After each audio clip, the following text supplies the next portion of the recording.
The advancing state of modern warfare in the late 18th century began to produce great numbers of injuries and casualties, emphasizing the need for more efficient caregiving to wounded soldiers on the battlefield.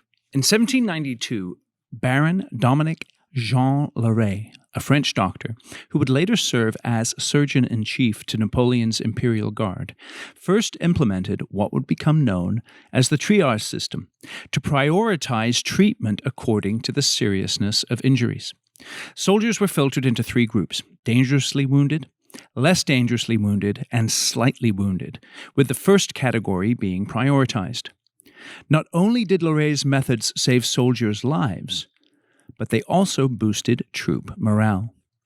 His strict triage rules, based on severity of condition and likelihood of recovery, ignored rank and nationality. And we'll see later in the podcast how the triage system impacted Larrey, saving his life in an unexpected manner. This is Eric Anderton, and you're listening to Construction Genius, a leadership masterclass. Thomas Edison said that genius is 1% inspiration and 99% perspiration. If you're a construction leader, you know all about the perspiration, and this show is all about the 1% inspiration that you can add to your hard work to help you to improve your leadership. Welcome to Construction Genius. In a time of war or crisis where resources are limited and time is of an essence, it's important for medical facilities to prioritize who they treat. That's the whole idea of triage. In the same way, you have limited time and resources, and so you must learn to look at the issues you face in your construction business and the array of possible initiatives that you could undertake and figure out what's most important right now. In other words, to identify your top priority. In this episode of Construction Genius, I'll teach you a step-by-step method for identifying your most important priority and building a simple, actionable plan for executing that priority. This is the fourth and final episode of our four-part series on the Triangle one-page planning process. The first three parts, purpose, personality, and plan, are covered in episodes 77, 79, and 81. Check them out to come up to speed if you've missed those. The Triangle one-page planning process is like a compass, a simple and effective tool that you can use to aim and move your company in the right direction. In today's episode about priority, we are going to cover three things. The first one is what is a priority and why prioritization is important. Second thing is how to identify and clarify your priorities. And then the third thing is priority structure, or how to build an action plan around your priority. So first, let's talk about what is a priority and why is prioritization important. What does it achieve? So, a priority is pretty simple, right? It's a thing that is regarded as more important. Your top priority answers the question, what's most important right now? What must we achieve in the next period of time to be able to say that we accomplished our top priority? And this is a very important way of framing your top priority, is asking that question, what is most important right now? And when we say right now, your priority should focus on 30, 60, or 90 days. And my personal favorite is a 90-day priority. It's a real sweet spot. It gives you enough time to get some real work done. It doesn't rush you too much to achieve something in a short period of time so that you then get discouraged because you don't really get done what you need to get done. And your priorities are balanced with your overall strategic plan. A strategic plan may last from 1 to 3 years. But again, your priority should be based on a 30, 60, or 90-day cycle. Now, why is prioritization important? It has to do with your resources and with human nature. You have limited resources in terms of time, money, and the energy of your people. Because you have limited resources, you must focus. That's the whole idea of the triage in a medical environment. You have to prioritize who you treat. In the same way, you don't have unlimited time, finances, and energy. Those three things must be marshaled and focused on what's most important right now. Human beings thrive when they can concentrate. They accomplish much when there is the elimination of multitasking and a focus on what's most important and then pursuing that. We do not do well in multitasking. In fact, a study at the University of London found that participants who multitasked during cognitive tasks experienced IQ score declines that were similar to what they'd expect if they'd smoked a joint. Now, if you want to perform at that kind of level in your business, then continue to multitask. And you can think about that in terms of your individual performance, but also in terms of the performance of your company overall.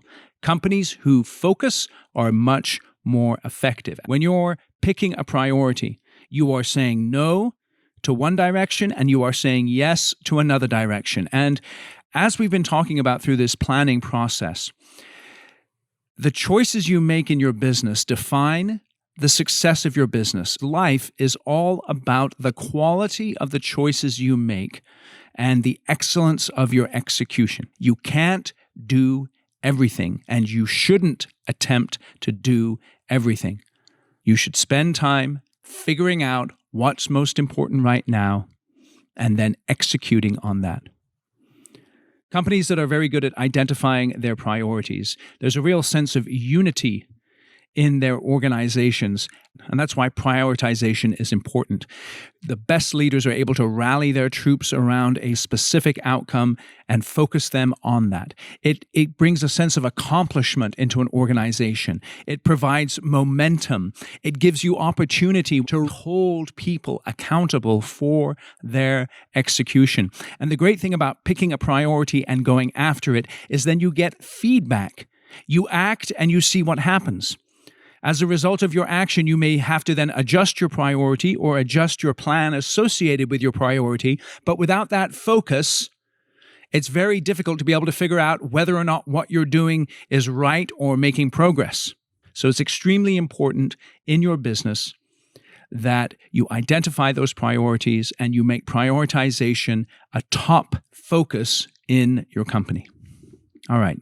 Next thing we want to talk about is how to identify and clarify your priorities. And the way you do that is through a combination of numbers and conversations. So let's talk about your construction business. You have three main areas of your business. You bid work, you build work, and then you bill the work. And each one of those three areas has metrics or numbers associated with that. Numbers tell part of the story and they direct you to where you need to have your conversations. And then those conversations help you to flesh out the numbers. The numbers are the skeleton. The conversations provide the flesh and the blood that make up the whole person. And so it's very important that you're able, as a leader in your construction company, to gather your team together and through numbers and conversations, identify what's most important right now, and then go to work on executing on what's most important. So we've talked about what is a priority and why prioritization is important. We've talked about how to identify and clarify your priorities through numbers and conversations. And now we're going to talk about priority structure, or how to build an action plan around your priority. This is very, very important because the power of a one-page plan that sums up deep things in your business, your purpose and your personality, and summarizes what your strategic plan is in a manner that people can understand, and then is completed with a statement of priority, gives an organization tremendous momentum and progress. So let's talk about priority structure. After you've identified what's most important right now, you have to build an action plan around that priority. And an action plan has three parts to it: the rally cry, the areas of fierce focus, and then the critical numbers. What is a rally cry?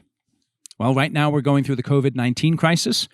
One of the rally cries, the response to COVID-19, here in the United States at least, has been flatten the curve, right? The idea there is to reduce the number of hospitalizations through isolation and through testing and tracing and all that kind of stuff so that the hospital system is not overwhelmed. Flatten the curve.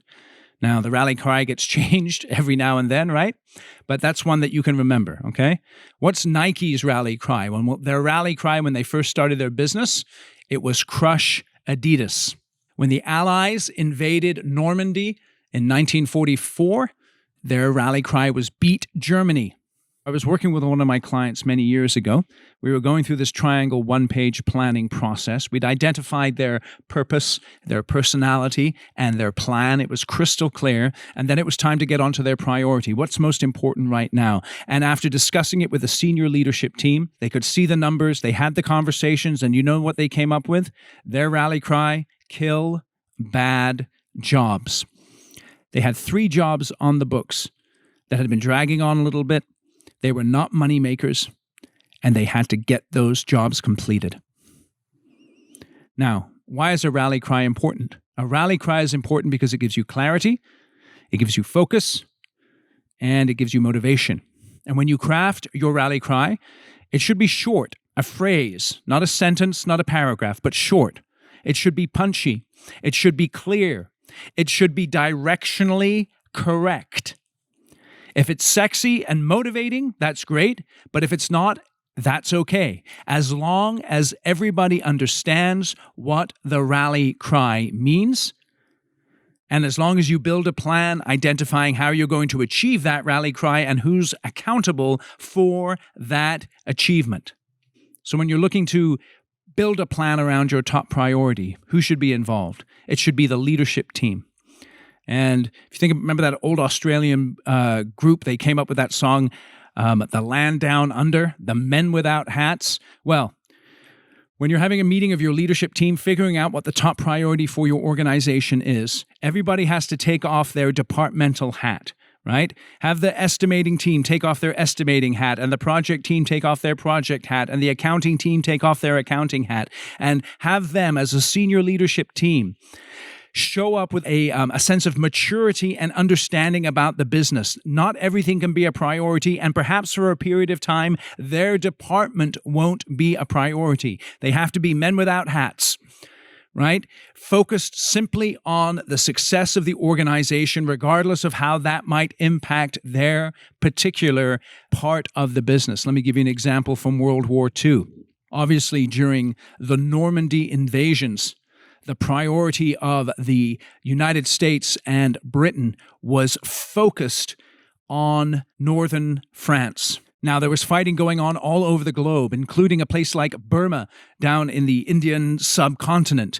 And there was a general there, Bill Slim. I've done a couple of episodes on his leadership style. And he was one of the best battlefield generals. But one of the things that really set him apart was that he didn't have this huge ego. He understood that his area of focus, his field of campaign, the area of Burma was not the priority for the Allies. And so resources were taken from him that actually hurt his ability to fight in his particular region, but he knew that the top priority was in northern France, not in the Indian subcontinent.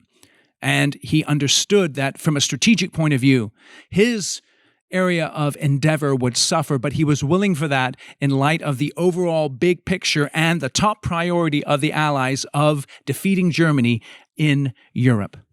So once you've got that rally cry, then you need areas of fierce focus.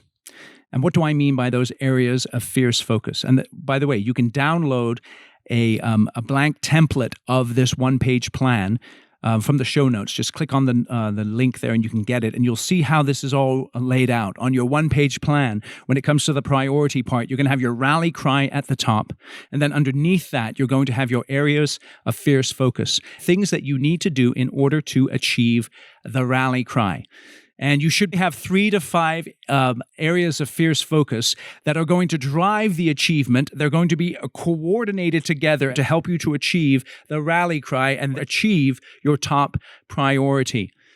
And in my experience, using this process with my clients over the years, 3 to 5 areas of fierce focus are best for the achieving of a rally cry.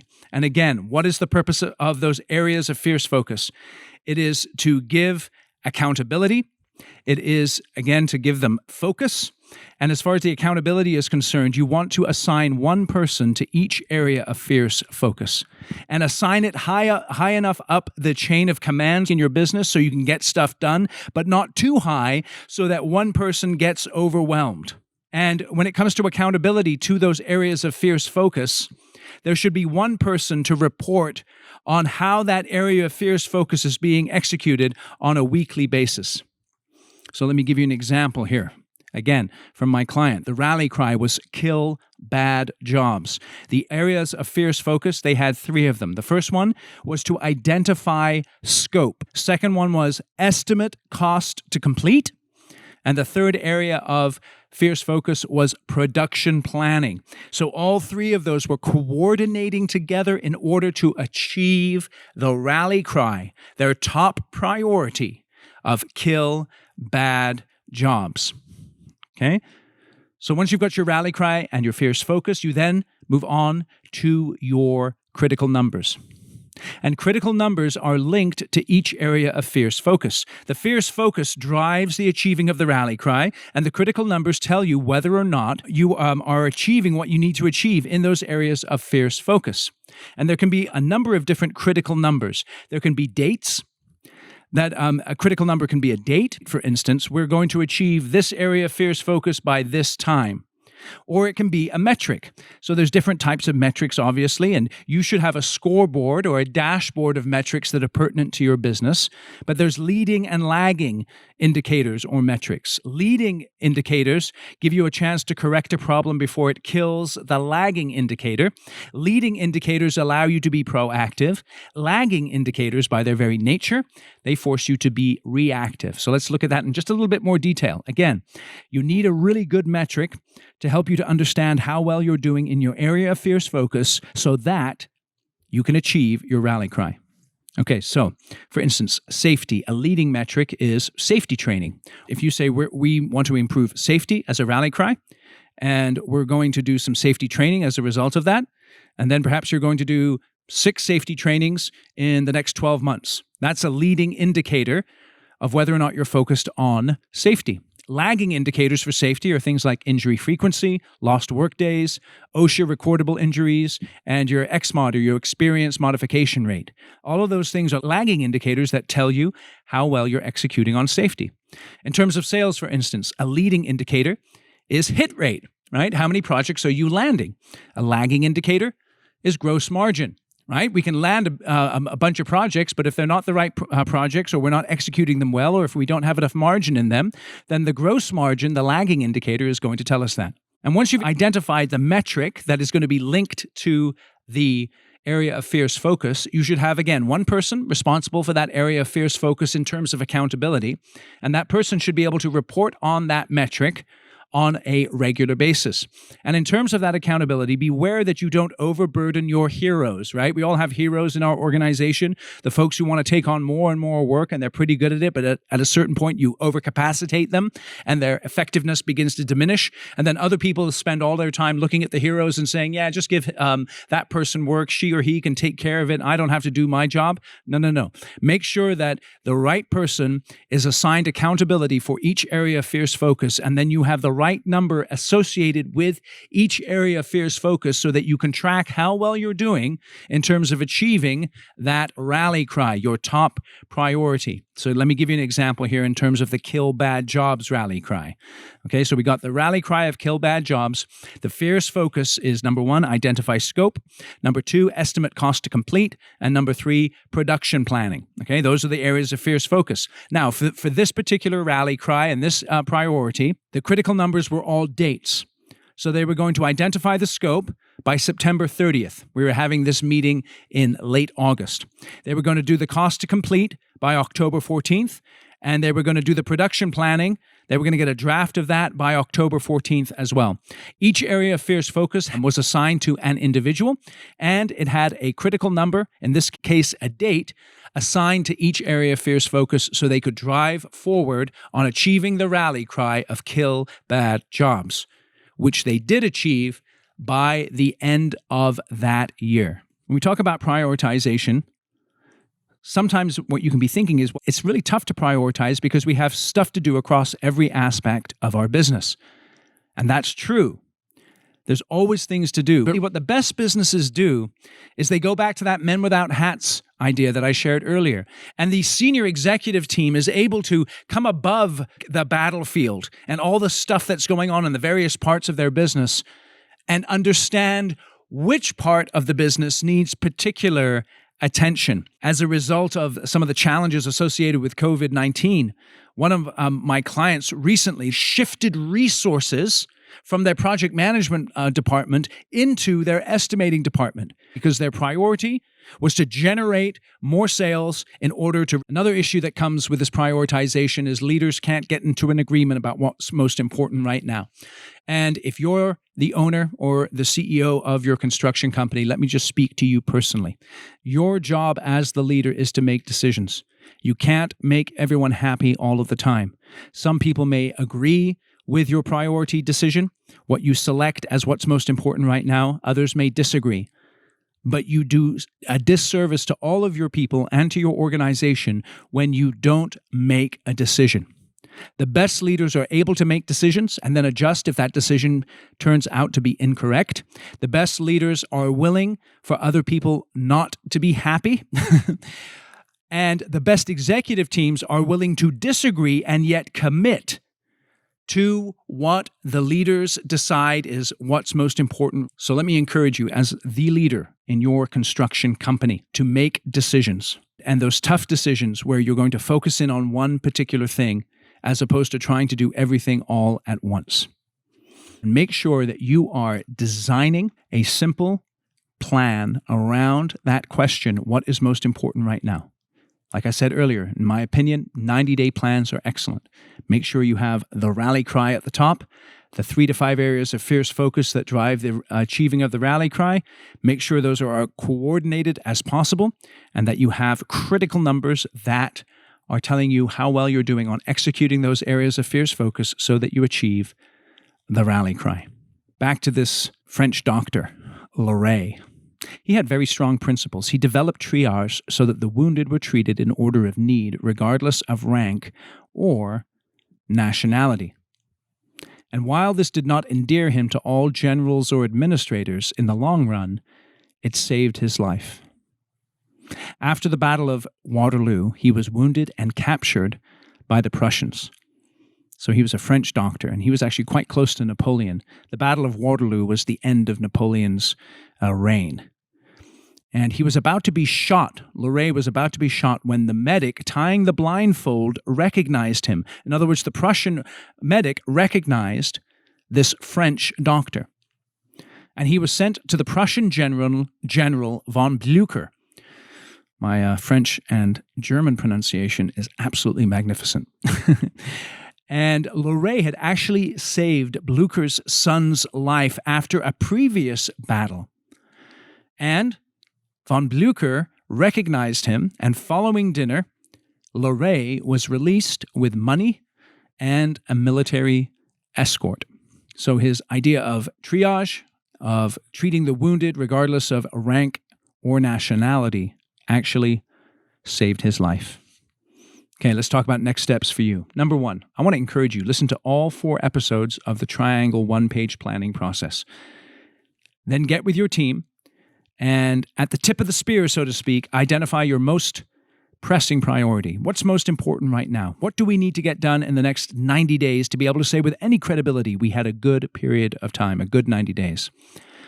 Go to the show notes for this episode, download the one-page template. Use that as something that can direct you in terms of designing and then moving forward with your one-page plan and your priority. Okay?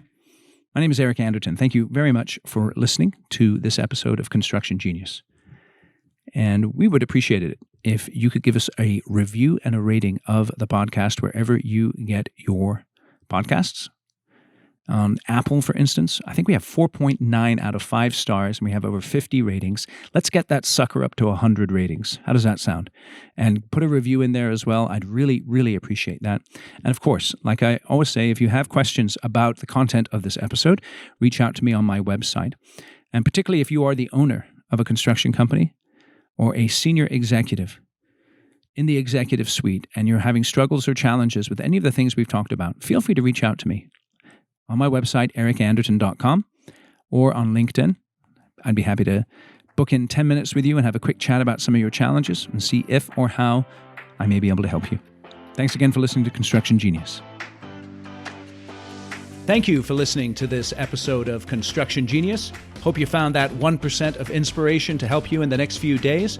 If you like the show, please give us a 5-star review on iTunes, share it with other construction leaders who you think would benefit, and always remember that the show is brought to you by Kick-Ass Meetings. I've been working with construction leaders since 2004, teaching them how to run extremely effective problem-solving meetings that gets their people collaborating, taps into their creativity, and to get yourself a free copy of the Kick-Ass Meeting Report, go to www.ericanderton.com/kickassmeetings. Grab yourself that free report, read it, use it in your business. You'll find it extremely useful. And thanks again for listening.